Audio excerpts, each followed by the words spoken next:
Hello and welcome to A Course in Miracles 365. I'm your host, Tomas Garza, and I've got a fabulous segment in store for you today. As we go through the workbook for students here in the course, I want to invite all of your questions, and thank you for the questions that you've typed into the comments here, either during the live stream or whether you're catching the replay. I go back several times a day and I'll do my best to answer your questions here. And thank you for all of the shares, the likes, the hearts, everything. It gives me great joy to be able to share my experience with you here on this platform. Because that's what this is all about, isn't it? Spirituality is about experience. It's not about belief. It's not about conforming to a certain way of doing things according to people at a church or a synagogue or a temple or anything like that. It's about the moment to moment experiences that we have ourselves. In short, it's about life itself and of all the things that you could be doing. God knows there are millions of things you could be doing. I really appreciate your taking time out to spend this time with me, and more importantly, to invest in yourself. And this is what this is. It's investing in your own self-worth, in your own spiritual path, your growth, your transformation, really in your own awakening to love. And that's what this is all about. So I really appreciate your being here today. And as we give a couple of minutes for people to pop on the live stream, let me just say that it's so much fun for me to go back through the workbook. This is actually the third time that I've done a workbook for students. And the first time I did it and now are night and day. They're really night and day. And I can go back and look, and this was a few years ago, I can look because I wrote a blog on this. It's called Change Without Limits, and that actually is available still. That site is still up. So I went through the workbook. I wrote a blog about it every day, about my understanding, about my experience with the day's lesson. And it's amazing how several years later, I have a different understanding as I go back every day and read the articles that I wrote years ago. I think, wow, okay. I was in a very different place. And you may find the same thing with this path. You may find it if this is not the first time that you've been through the workbook for students. So let's delve into lesson 15 because we're into some very fundamental stuff here. And again, the workbook doesn't aim to force us to do anything or believe anything, just to invite us to practice the day's idea. As it suggests, just practice the day's idea the best you can. Simply show up and do that. And only that is what's being asked of us. So, to the extent that you're finding these ideas a challenge, that's great. That's great. They're supposed to be, because these things fly in the face of what we've been taught, don't they? We're not taught growing up that our thoughts mean absolutely nothing. We're not taught that we made the world. No, quite the opposite. We're taught that, well, here we are, so deal with it. Buck up, right? Buck up, little camper. Deal with it. That's what we're taught. So we're taught literally a reactionary frame of mind where, okay, here we are, we're dropped in this, no control over it whatsoever. It is what it is. How many times do you hear that? Oh, it is what it is. It is what it is. Really? What if it's not? How about that, right? What if it's not what it is? We're taught that it is what it is, and we just have to deal with it. So here we are practicing systematically. You've shown up to systematically undo your perception of the world, of yourself, of everyone in it. It's radical, it's courageous, and I'm glad you did it. I think it's great. And I really am glad that you're here with me. The more people that do this, the better off the world is. I think that's pretty clear. Isn't it? I say it is. So let's go through lesson 15 here. Really important. Following up, of course, as the workbook does, one lesson to another. That's why we don't skip ahead, because each idea builds on the previous idea in a logical sequence. And, of course, we have to imagine that Jesus knows exactly what he's talking about. Yeah. So following up with lesson 15, a continuation of lesson 14, and the lessons before that, my thoughts are images that I have made. So a couple of really important things that I want to touch on, and then let's take some interactive dialogue and questions. So if you have questions about this, please feel welcome, be ready to type this into the chat because we'll have time for it today.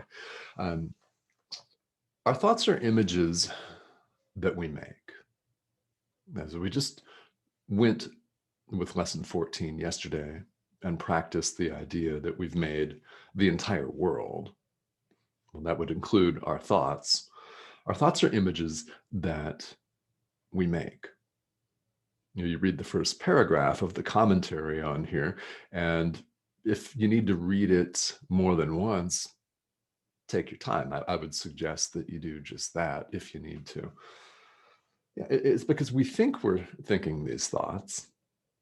There's a lot of the word think in that first paragraph. We think we're thinking these thoughts. We appear to be thinking these thoughts. We seem to be thinking these thoughts. We believe we're thinking these thoughts. So really, we think we're thinking these thoughts. Yeah, see, say it real fast. You might get confused just like I did. Yeah. It's how the seeing of the world is made. Why? Because when we think about things, what happens? We see an image. An image comes to mind. That's what happens. If we think about a picnic that we had as a child, an image of that comes to mind. If you were sitting on green grass beside a stream, the image of that green grass and the stream will come to mind. The sound of the running water may come to mind. Trees. Was it sunny or cloudy? Who were you with? Were you with your dad, your mom, your brother, your sister, someone else? What color was the picnic blanket? And what did you have to eat? How did it taste? Those sorts of details. We think about it right now. All right, so I had a picnic when I was 9, and I'm, in my mind, formulating all of those details as an image. I seem to see that. Is it really here? No, it's in my mind as an image. So we just practice this idea today. This is, in essence, what the world considers seeing. It's what we see with our physical eyes, which, as we know from basic biology, is an image reflected and cast back out to appear to be a park across the street from me. It appears to be a man's body, which I call me. What does that even mean? Sitting here talking to people that, with language, we refer to as you or you all. It's an image. It's an image that is not what we really are or who we really are. Now, whether you, in fact, believe that or have had any kind of experience about that doesn't really matter. We just show up, we practice these ideas for what they are. And nothing more than that. That is one of the beauties of the workbook for students here in A Course in Miracles, is it takes things one lesson at a time systematically. It's beautiful.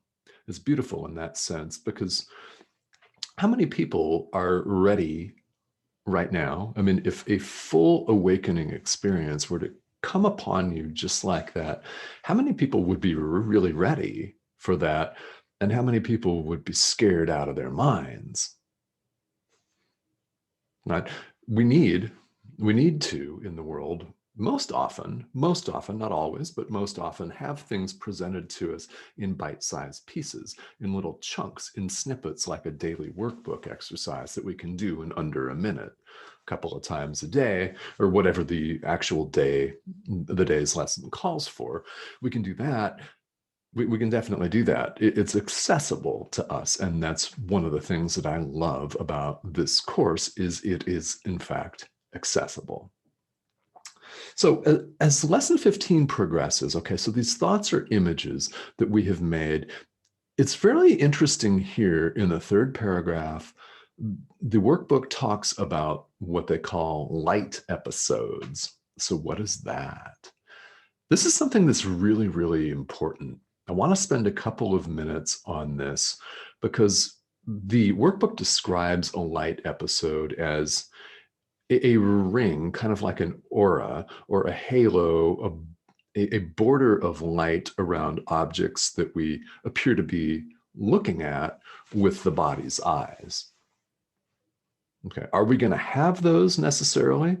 No, actually, not necessarily, nor is it required. No, it says this in a couple of places in the text of A Course in Miracles that light episodes are not a requirement for spiritual advancement. If you have them, great. If you don't have them, don't worry about it. Just keep showing up and choosing love. That's all that we do. So, have I had light episodes? You may be wondering. Well, yes. And I've also studied meditation for over 30 years, and I've had some very, very good practical teachers. And one of the lessons that I've really hung on to, that's really stuck with me, is that you have all kinds of experiences in meditation. If you do it long enough, you're going to have experiences that you didn't think you were going to have. Let's put it that way. You're going to have experiences that may, in the moment, blow your mind. And that's cool. However, the ego can seize on anything, including spiritual experience. So it is missing the point for us to have a light episode, so to speak, or what we would consider a mystical experience, a 5D experience, if you want to call it that, a meditative experience that defies the laws of conventional physics, which, as we know, are quite limited, happily. Just having that doesn't make you better than anyone else. This is something that we all have to realize, is that having these experiences, well, you're just having that experience. You still have to remain vigilant, we all do, show up the next moment and continue to practice, choose love in that very next moment. It doesn't make us better than anyone else if we're here going through the workbook and someone else that we may love and care about is not. That's all right. That's all right. Yeah, maybe they're doing something else that's working for them, and maybe they're not. Maybe they're just not ready, and that's okay. It has to be okay. If other people aren't having light episodes, doesn't matter. They don't last. They don't last, and any meditative or spiritual experience just needs to be experienced right there in the moment, taken for what it is, and then we're on to the next moment. So it doesn't make you inferior if you're not having these or if you never have them. You're still going to fully awaken. How can we say this? Because it's all of our destiny. And if you're watching this live stream, you can't go back. Too late. Isn't that wonderful? Isn't that exciting? Yeah, no going back at this point, because here you are, you're studying A Course in Miracles, you've opened the book, you've watched this live stream, maybe you've watched all 20-something live streams here, maybe you've been studying this for years, you cannot go back. The high-speed train has left the station, and I'm real happy about that, and I hope that you are too. So whether you have light episodes or not, don't worry about it. If you do have them, it simply means that keep showing up and practicing the lesson. Choose love again. It means you're making some good choices. Keep with it. All right. So lesson 15, pretty straightforward as far as the practice periods for the day go. So let's check in with some of our comments here and see who's joining us. And let me just see. Okay, well, hello, Robert and Lisa. Lisa, hello from Canada. All right, thank you for joining us.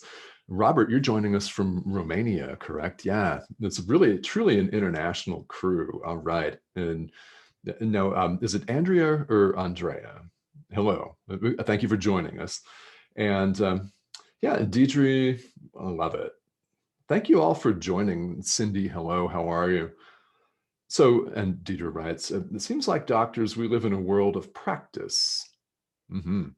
Learning, remembering who we really are, our true beings. Yeah, I love this. Okay, so thank you for this comment. I love this. It's a great point.